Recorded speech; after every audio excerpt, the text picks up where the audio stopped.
आठवडा प्रस्ताव आणि आपल्याला सर्वांना त्याच्यावरती बोलायचं आहे। तथापि आता 3:49 झालेले आहेत, त्यामुळे आपण साधारणतः 5 वाजता एक सव्वा तासामध्ये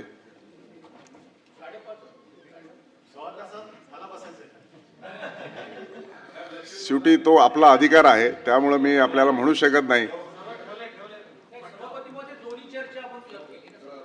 आता 262 झाले आणि 200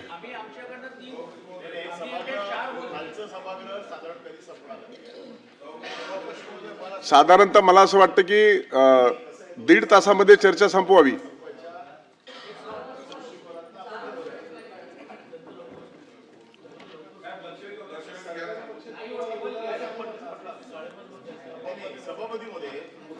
की 259 काय आम्ही जेवढे उपस्थित आहोत एवढेच बोलू शकतो।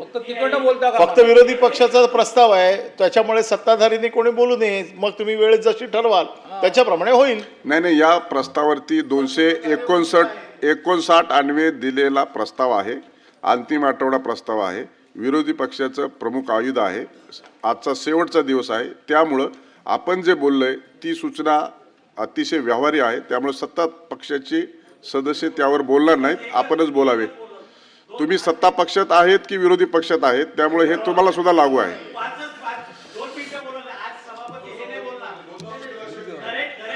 त्यामुळे आपल्याला 260 वर बोलता येईल, 259 वर नाही बोलता येईल।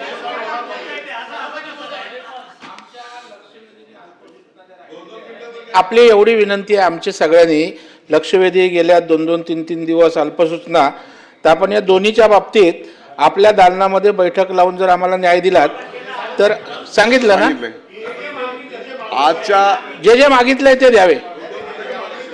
हा, मला असं आपण सगळे 3-4 वेंचे आहेत। मला असं वाटतं की 5:30 पर्यंत चर्चा चालवावी, तिथे थांबवावी। 5 पासून माननीय उपमुख्यमंत्री महोदय सभागृह देतील, 5:30ला ते रिप्लाय देतील। पण त्यानंतर जे थांबतील ते थांबतील, पण विधेयक आज पूर्ण करावीच लागतात, ती पूर्ण करायला लागतात। नाही, ती 2 झाली खाली मंजूर झाली काय? अरे असं कसं? नाही, तुम्ही जायचं असेल तर जाऊ शकता का? नाही, अरे पण बाबा, अरे बाबा, सकाळी गटनेत्यांच्या बैठकीतच ठरलं की अंतिम आठवडा संपल्यानंतर बिलं घेऊ। ती 2 झाली बाबा। हो, आता 2 बिलं काय करा, 2-2 मिनिटात संपवा, 2 बिलं राहिले तो। मला वाटतं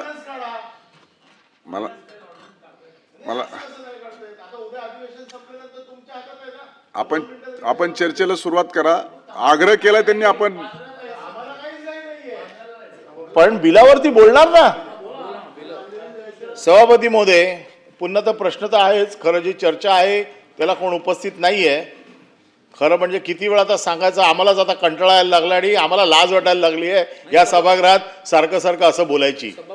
सरकारला आहे की नाही मला माहित नाही, पण विरोधी पक्षाला तर लाज वाटायला लागली आहे।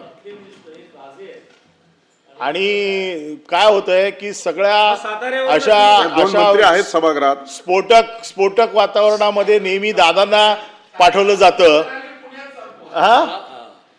साताऱ्यात सुरू करा आणि पुण्यात संपवा। ते काय आपल्याकडे आपण बाळासाहेबांची माणसं आहे। मारणाऱ्यांची बाजू आपल्याकडे जास्त जोरात असते, मार खाणाऱ्यांची बाजू नसते। मार देणारे आता माझ्या समोर आहेत, मार खाणारे नाही आहेत। प्रश्न असा आहे की अंतिम आठवडा प्रस्ताव आहे।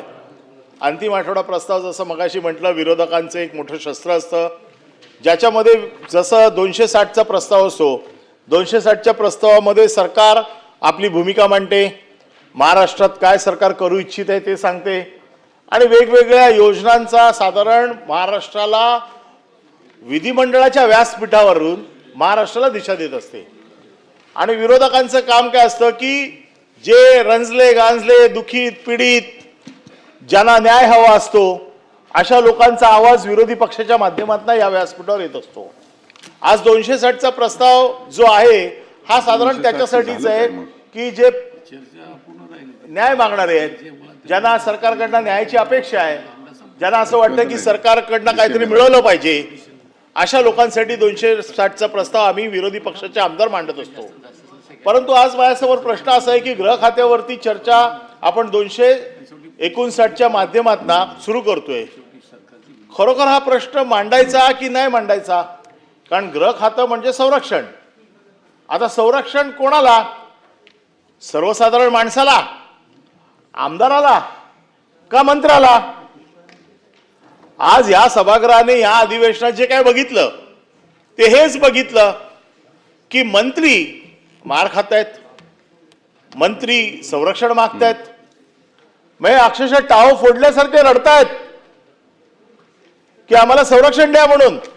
आणि जर या महाराष्ट्रात मंत्री संरक्षण मागणार असेल तर सर्वसाधारण नागरिकाने काय करायचं? सर्वसाधारण नागरिक कोणासाठी